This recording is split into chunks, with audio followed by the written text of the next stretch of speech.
à un état de droit. Notre combat, c'est l'instauration d'un état de droit.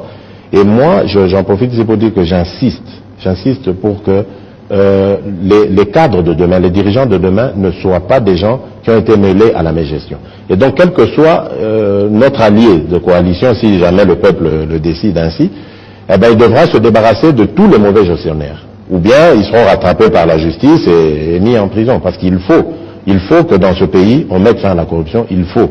Comme disait le président de la République dans son discours, mais malheureusement ça n'a jamais été suivi des faits, il faut que les prisons se remplissent, parce que les prisons doivent se remplir. Il y a trop de corruption dans ce pays qui est la véritable gangrène qui empêche le développement de ce pays. C'est la corruption. Félix Tshisekedi, j'ai lu quelque part qu'Antoine Gizenga a été anobli héros national. Est-ce que vous allez lutter aussi pour que Etienne Tshisekedi le soit aussi? Non, je crois qu'un héros national, c'est dans le cœur qu'il existe. C'est pas dans des statues, des monuments, des trucs. Non. Cette démarche, je crois que ce sont les Congolais qui reconnaîtront en Etienne Tshisekedi un héros national. C'est pas, ça se force pas, quoi.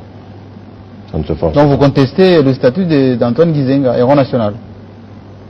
En tout cas, moi, je ne le considère pas comme mon héros. Hein.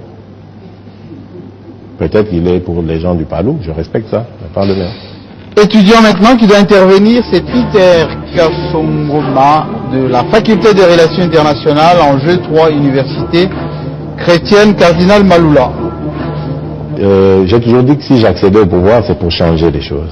Il faudrait que je laisse, pas une maison, pas des villas, pas des véhicules et tout ça, non, que je laisse dans le souvenir de mes compatriotes des œuvres, des décisions, des mesures qui ont apporté le bien-être, en tout cas qui ont contribué à améliorer le quotidien du Congolais.